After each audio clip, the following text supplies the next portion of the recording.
Bahkan mencintai surah ini terjamin kita dapat surga Allah. Bahkan Rasulullah SAW bersabda di hadis yang sahih, barang siapa yang membaca Qul huwallahu ahad dalam sehari dan semalam 10 kali saja, dapat rumah dalam surga Allah Subhanahu wa ta'ala. Masalahnya, kalau mereka non-muslim meragukan Nabi Isa Tuhan, anak Tuhan atau hamba Allah, itu alasan mereka, biar mereka punya alasan. Tapi yang aku heran, kebenaran itu diragukan oleh orang muslim yang sudah sendiri membaca Qul huwallahu ahad Allahus samad lam yalid wa lam yulad wa lam yakul lahu kufuwan ahad. Semuanya hafal. Hafal enggak Qul hu? Hafal. Karena sunnah ba'diyah selalu Qul hu. Rakaat pertama Qul hu, rakaat kedua Qul hu lagi. Hafal, mudah, enak. Ayat yang begitu pendek, tapi subhanallah dari segi makna luas. Akidah. Ini akidah kita orang muslim. Qul huwallahu ahad. Akidah. Bahkan mencintai surah ini terjamin kita dapat surga Allah. Bahkan Rasulullah SAW bersabda di hadis yang sahih, man qara'a Qul huwallahu ahad fil yawmi wal layla 10 marratin banallahu lahu baitan fil jannah. Barang siapa yang membaca Qul huwallahu ahad dalam sehari dan semalam 10 kali saja, dapat rumah dalam surga Allah Subhanahu wa ta'ala. Bahkan ada seorang sahabat yang memang selalu suka baca ayat ini, surah Al-Ikhlas, Qul huwallahu ahad. Sambil jamaah heran, kok ini kamu suka aja baca Qul huwallahu ahad. Sambil lapor kepada Rasul, ya Rasulullah, ini imam kita, tapi selalu Qul huwallahu ahad mulu. Baca surah lain, tambah lagi Qul huwallahu ahad. Tidak mau ruku', seolah-olah belum puas sama ayat-ayat lain, harus tambah Qul hu baru ruku'.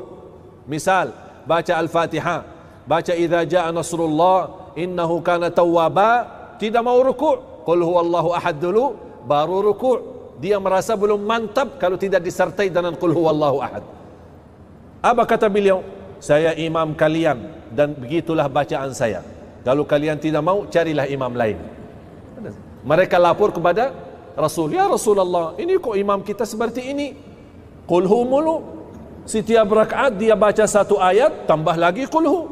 Rakaat kedua baca ayat, tambah lagi Qul hu. Rasul panggil, kenapa kamu suka seperti itu? Apa dia berkata, ya Rasulullah, aku cinta surah ini karena pembahasannya sifat-sifat Allah.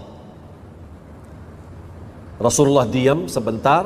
Di saat itu turunnya wahyu, dan Rasul berkata, wahai yang kamu cinta surah ini, Allah juga cinta kepadamu.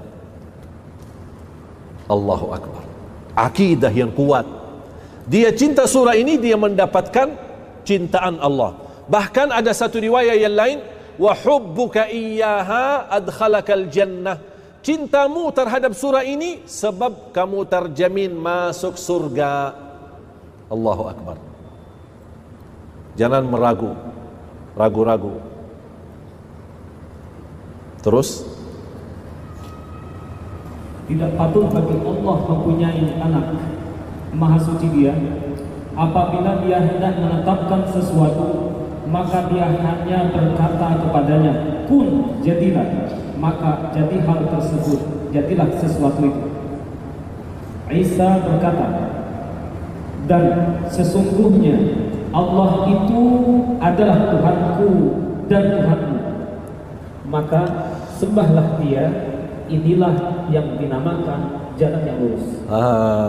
Ini jalan yang ihdinas siratal, suratul Fatihah. Jamaah sekalian,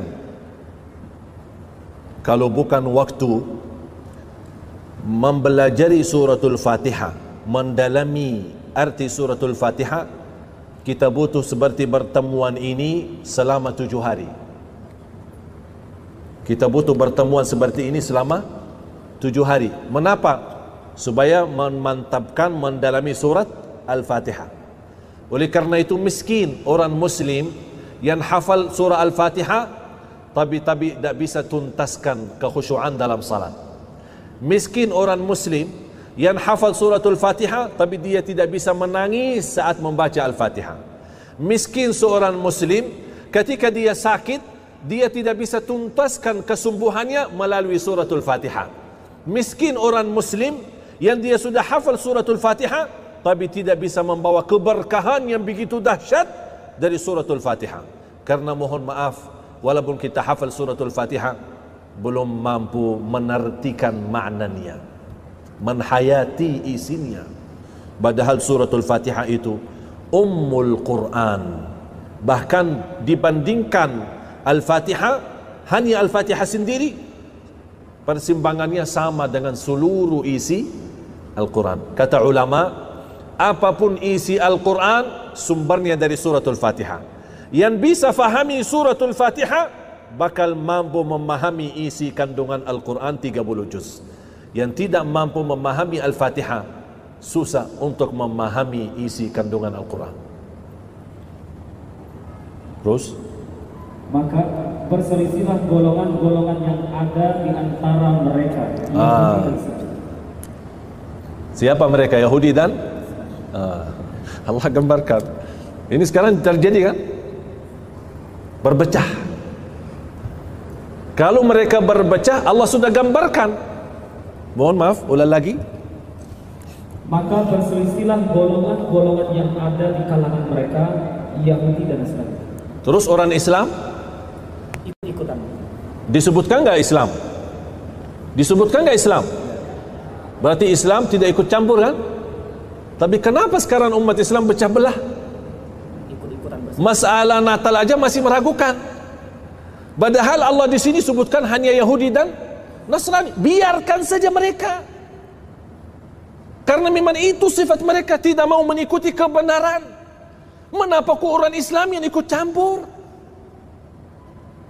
Subhanallah, memang pesan-pesan Al-Quran luar biasa. Tapi mana orang Muslim yang sejati, yang memang bersedia membukakan hati sama Al-Quran ini?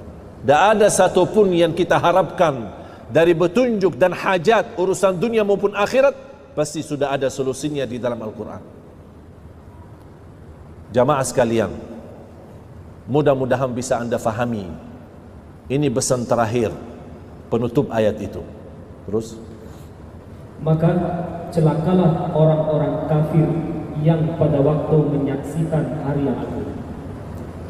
celakalah bagi mereka nanti kalau sudah kebenaran menjadi nyata dan mereka nyesal kenapa tidak beriman. Ini bahasanya kepada siapa? Yahudi dan Nasrani. Tidak disebutkan kata orang Islam. Berarti orang Islam jangan ragu-ragu. Jangan ragu-ragu. Jangan fahami kesimpulannya. Jangan salah faham apapun yang saya sampaikan malam ini berarti kita orang yang keras sama Nasara atau keras sama non-Muslim. Tidak.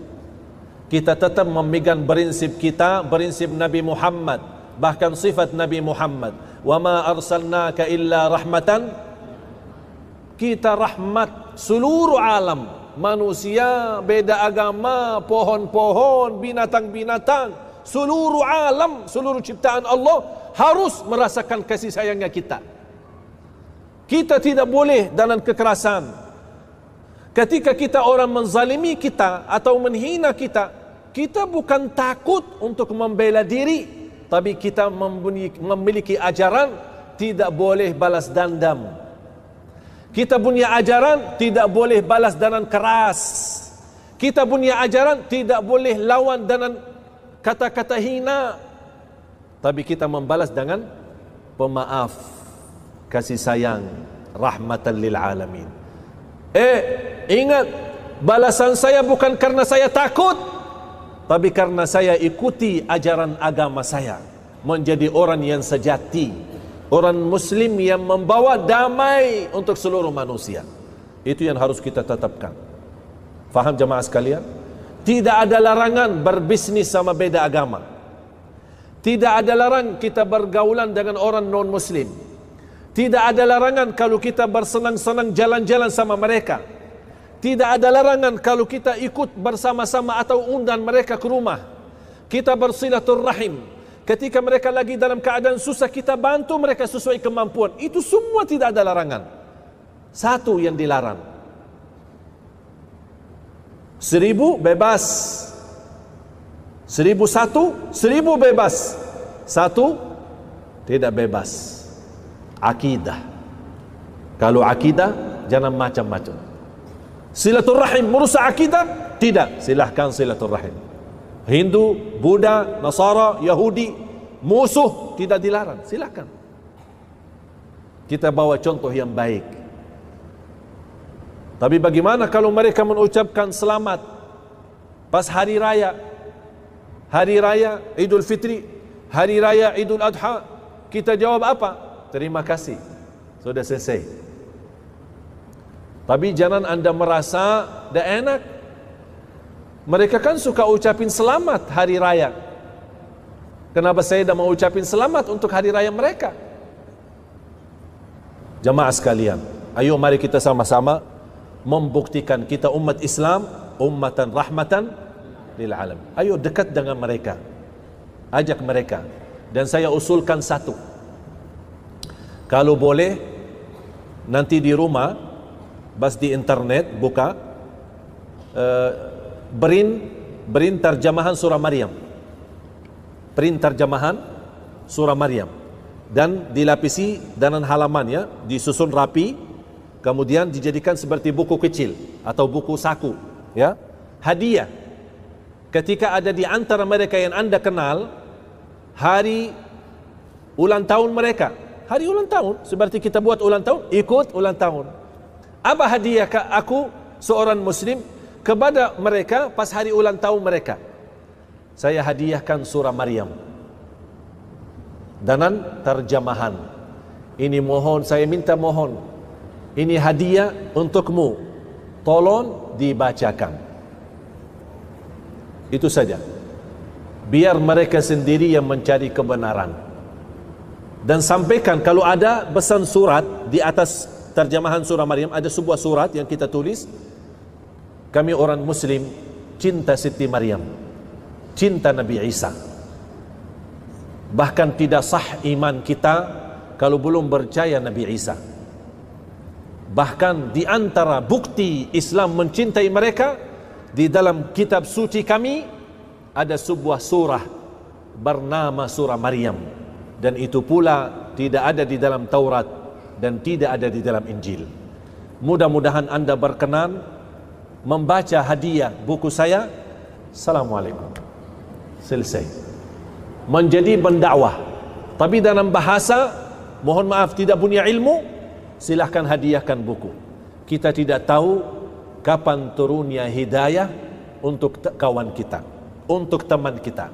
Punya kenalan orang barat, dan orang barat punya kelebihan suka baca. Silahkan email kalau anda punya email mereka, hadiahkan surah Maryam dalam terjemahan. Tapi jangan anda berkata ini dari kitab suci kami, tapi ini sebuah hadiah.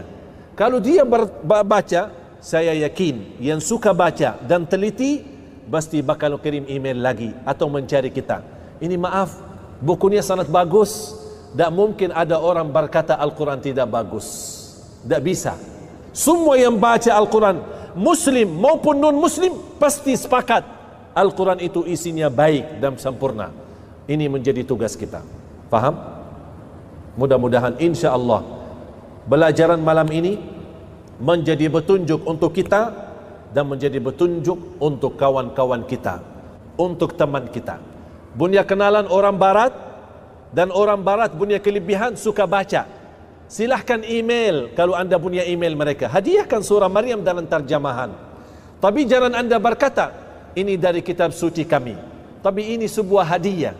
Kalau dia baca, saya yakin yang suka baca dan teliti pasti bakal kirim email lagi atau mencari kita. Ini maaf, bukunya sangat bagus. Tak mungkin ada orang berkata Al-Quran tidak bagus. Tak bisa. Semua yang baca Al-Quran, muslim